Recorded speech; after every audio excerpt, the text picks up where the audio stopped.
Hello and welcome everyone to a new episode of Knock of the Perch, a Manchester United podcast. And this is your host Aruj. Dheeraj is not here this week. He is not available, and so this will just be me. I will be talking about what happened in this past week with Manchester United, and not much to be happy about. I think over the last week or so, we have seen a couple of games and it has been a difficult one. We have lost at home to Bournemouth and also lost away to Wolves yesterday. It has been a difficult week. Hopefully we can come back from this. We'll talk about that. We will talk about what it means for the upcoming games against Newcastle and Liverpool. And we will also talk about the transfer rumors that are heating up. We are soon entering January, the winter transfer window. Usually you don't have a lot of activity in the January transfer window, but maybe it's time for United to do some activity given where we are. We'll talk a little bit more about that, but let's get into it, and we will start with the two losses that we saw. And before we break down those games, I think quickly talking about Ruben Amorim and his approach. Ruben Amorim spoke just before the Arsenal game after United beat Everton 4-0, and he said, and I quote, "The storm will come. We are going to be found out in some games." And since then, we have lost 5 games in 22 days. I think we lost to Arsenal. Immediately after that, we lost to Nottingham. In the midweek, we won to Victoria Pleasant. Then we went on to have that historic win against City, which was a great win. Everybody was on cloud nine after that derby win. But since then, it has been downhill. I mean, we've lost to Spurs 4-3. Then we have lost the two Premier League games against Bournemouth and Wolves, and this is really starting to get difficult for this United team. I think Amorim has stuck to his approach of looking at long term, continuing with what he knows is best. And a lot of United players are being found out, and which is a difficult position for United to be in. And it remains to be seen how is it that we come out of this, because we are 22 points from 18 games, which is really sad. We are 14th in the table and things are not looking good. Let's look at the last two games and how they played out. And the week started with the 0-3 loss at Old Trafford to Bournemouth. I mean, credit to Bournemouth, they have done really well this season so far. They are in the top five, if I remember correctly. But a team coming to Old Trafford shouldn't ever have this easy. And this is our third home defeat with a 0-3 scoreline. We lost to Liverpool, we lost to Spurs, and now we have lost to Bournemouth. And it it never felt like we were in that game. It was also easy for Bournemouth. I think Bournemouth players were really enjoying, which goes on to say a lot. I mean, when you come to Old Trafford, that should be the last thing that the opposition players are enjoying playing that game. I think United really need to step up, and it just getting a little odd now that this team definitely has the caliber to play much better. I think we have seen in the past that as and when things click, they really get going, but at this point in time, nothing is clicking. And maybe it is decent for the long run, but I'm not sure. I'm not sure. In the last couple of games, we are starting to see a little bit of a shape of, with this squad, whatever Amorim can position as his best 11. But the challenge, I think, there is one in the fullback spot, or in the wing back spot, where we are playing traditional fullbacks. We are not really playing wingers there. So I think one, they are very defensive minded. So them in attack are very toothless. We saw in the game yesterday against Bournemouth, Dalot had a couple of decent chances. One he was able to put on target at the least. But then again, it wasn't a great shot and saved well by the goalkeeper, Jose Sa. And the other one just flew out. So we aren't really able to uh, position those wing backs. And in the Amorim system, I believe those wing back spots are really critical. So with them being more defenders or fullbacks and not wingers, I think we are not able to be effective in that space. And then comes this number 10 spot, I think, which is so critical to the attacking impetus, and which is what we are seeing. We are not able to finish those chances, even though we are able to create a few of them. At least in the Bournemouth game, we were able to create. So, who were our candidates for the number 10 spot? Rashford was a candidate for the number 10 spot. He is banished from the pretty much banished from the squad at this point in time. He can't get into the first 18 in even in the squad. Garnacho was dropped from the squad for the derby, and since then he has been in the squad for the last three games, but has not made a starting 11. And coming on as a substitute, he hasn't been able to make much impact. Ahmad, who in my personal opinion was doing well in the wing back spot, he was giving that attacking impetus from the wing back spot. Is now being played at number 10. I think he can do a decent job there as well, but it just draws him a little farther away from the game. And at that wing back spot, I think he was really able to shine, but I think that is gone, so he's not very effective. At least in the last two games, he wasn't very effective. And then Mount is injured. He is a potential candidate to play in that spot with his energy, with his pressing. He can do well, but I don't think we can rely too much on Mount. And then there is Bruno. Bruno is traditionally or typically a player who can do great when he comes into these positions and play those quick passes. But I think in the Amorim system, he is had to restrict himself a little bit, which is good for the control on the ball. But I think it decreases Bruno's effectiveness drastically. And then yesterday against Wolves, I mean, you don't expect the captain to get another red card. This is his third red card in this season, and it's starting to become a little difficult. Captain has to take responsibility for how the team is doing, and especially when the team is struggling in attack. You expect Bruno to step up, and he hasn't really done that. So I think wingback spot and then the number 10 spot is also in question. Are we really having the best out of it? I wouldn't talk too much about the striker position. I think Rasmus Højlund, if he's fed enough good balls, he will take those chances and score. So I'm not too worried about that at this point in time, but wing back in number 10 spots definitely a challenge. And then comes our midfield pivot. So at this point in time, we are playing Ugarte and Menu, and we have done that in the last two games. Ugarte is definitely going from strength to strength. I mean, he has stepped up. He is playing that destroyer role in the United midfield, and he's playing that well. He obviously, I think, has scope and room for a lot of improvement. But Menu has been out of form, and Menu isn't really, progressing the ball that well. Some of the passes have been wavered, so that is also creating a lot of pressure on United while moving forward. The other options are Casemiro, Ericsson, who I think lack the legs. So I think another midfielder is probably somebody that United should be looking at in the near term. Otherwise, it will get difficult for this United team to go through. So that is one challenge. How does our starting 11 shape up? And there are definitely a lot of gaps in that, and a lot of players playing out of position, not fitting into the system, and they are being found out as we are seeing it. So that is one challenge that has clearly come out in this double defeat in the last week. And then for the second point, I don't even want to talk about a lot. I mean, how many set pieces goals can you concede? And that too, directly from the corner. It happens once in a blue moon. And we've conceded goals like that twice in a week. Firstly, against Spurs when Bayandir was in goal, and now against Wolves from that Cunha corner routine.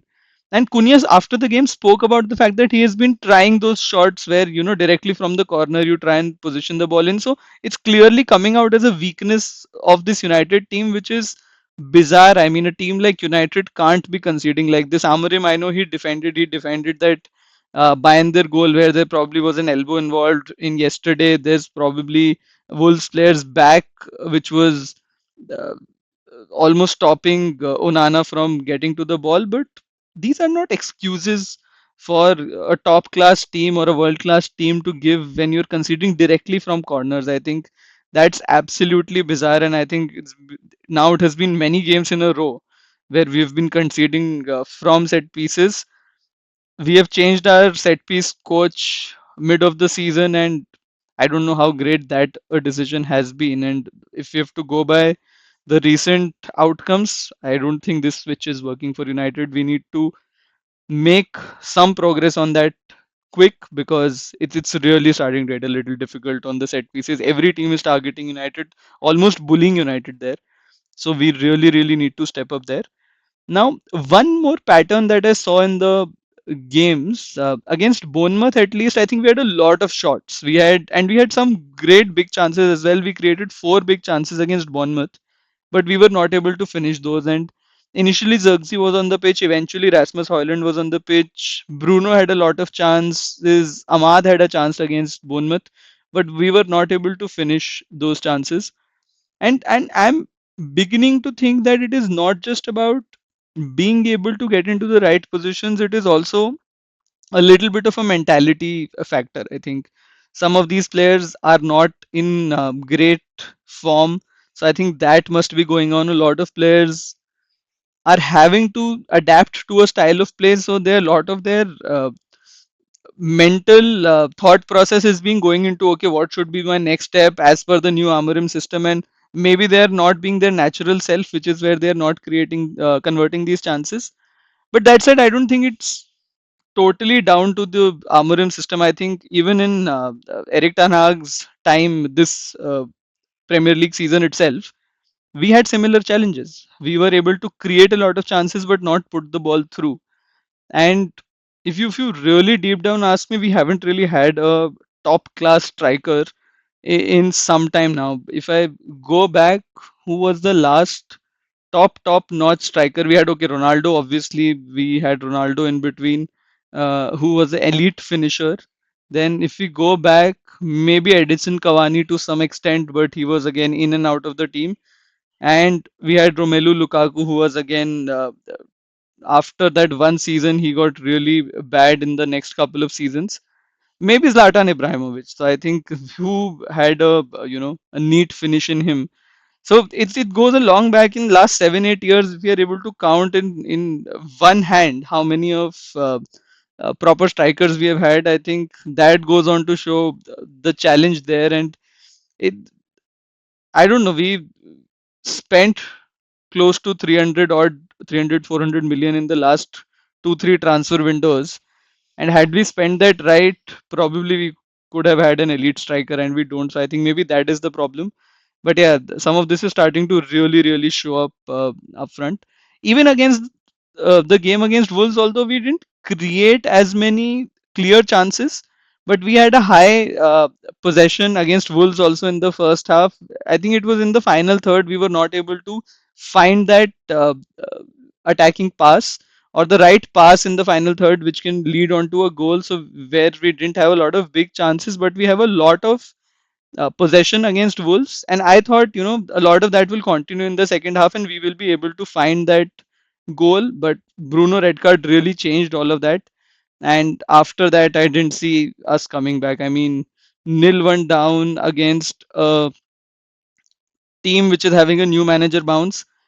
And by the way, new manager bounce, it was a Portuguese manager playing a 3-4-2-1 system, which is the same as Manchester United, able to extract something out of the players, and went on to win that game 2-0 eventually. And Cunha was Wolves' best player, I think, or not even Wolves' best player. He was the best player on the pitch, I thought. I think he walks into this Manchester United team. Hopefully, the Manchester United the management can go ahead and place a bid for Cunha and get him. I think he'll be a great addition to this team. He can fit into that number 10 spot, which Amorim is really looking to strengthen. So that, I think, really sums up how the last two games for United have been, and it has been a big challenge. And what it has led to is the current position in the league. I think we are now 14th, which is shambolic. We are 22 points from 18 games, which is close to a point a game, and almost uh, relegation form territory, to be honest. I mean, we talk about the fact that 40 points is, that can assure safety for a team. And to even reach that, we have to at least get 18 more points from 20 games. And I can't say at this point in time where those points are coming from, because if I look at the table and look at the teams, I can't for sure say that we will go ahead and beat six teams. Probably I can look at it and say, okay, we might be able to grab a couple of draws, we might be able to grab a couple of wins. That might be 10, 12 points, and I don't know beyond that where are the points coming for this team. And this is a big, big challenge for United. I mean, unless we are able to quickly turn around, get into a little bit of good form, getting these 18 points itself might get a little difficult. I know I'm exaggerating here. It uh, probably is beyond the realm of possibility, but you never know. You never know with this squad where they are, and which is where I feel I think the next two games become critical, because suddenly now the next two games that we are facing are Newcastle at home, who are doing really well, who are in good form, and then we go to Liverpool away, who are flying, who are probably going to win this league with 5, 6 games to spare, based on how things are at this point in time. And the question really is, how many points can we expect from these two games in the next week? To be very honest, I can't say. Uh, I will be very happy if we manage to get 4 points out of six. Like, that will be elation for me, a win against Newcastle, and I'll happily walk away with a draw from the Liverpool game. So if we are able to do that, great. But I wouldn't be surprised if we manage a point, maybe a draw against Newcastle, or maybe even if we don't do that, it doesn't seem too off to me, and which is where it starts to get really, really difficult for this United team. Now, Amorim has been talking about the fact that we don't have any time to train, that we have no time to drill the system that I want to play within this team, and I'm pretty much managing match to match, which is fair, but that is the Premier League. I can't expect, that he did not realize that this is going to happen, and uh, in the short term, maybe that is why he kept saying that a storm is coming and we should be ready to it. He was almost priming us to that. But is it time for Amorim to start prioritizing in the short term? Because if we continue on this trajectory, it will start to become very difficult for us to win games, and which is where the challenge is with this United team. So probably I think a right balance between prioritizing what we can do in the short term vis-a-vis how are we planning for the long term, I think needs to start come into play. Otherwise, we will go really deep in this battle to, at least survive in the Premier League. I hope that is not the case, but I just can't find the positives based on the last couple of performances. It's really starting to get difficult for me. And when I think, okay, that what is it that we need to improve in the short term, I think one thing is very clear: set pieces. I think, and you can train the team for that. So I think set pieces is something that United need to get really, really strong at. It will be a small win for me if United do not concede any goal from set pieces in the next two games against Newcastle at home, Liverpool away. So that is a short-term win. I think United front three need to take their chances. So in the game against Newcastle, Bruno won't be there. So probably Garnacho gets his chance. I'm not sure who else can play in that number 10 spot at this point in time. So it could be Garnacho, Ahmad, and Hoyland or Zirkzee, one of them. So I would expect the front three to take some of their chances, and let's grab some goals and let's be solid at the back. I think at least the Newcastle game at home, we should aim and getting a result out of it, hopefully a victory, and that is what we'll need into the short term to also go in with a little bit of a positive mindset into the game against Liverpool. And then let's be pragmatic there. We got a win out of the game against City. Against Arsenal, we had decent 55-60 minutes so where we were able to keep them at nil-nil before they became prime Stoke City and got those couple of goals in from the corners. So then you see that probably you can eke out a draw or even a victory in that one. But I think first game first, let's be solid at the back, not concede from set pieces, take our chances and get a game against or get a win against Newcastle. I think that will be my priority in the short term. Hopefully, that sets us right. All this possible relegation battle, pressure, etc., moves away when we get some points. So that will be a big ease for United if we can get maybe 4 points of the out of the next two games.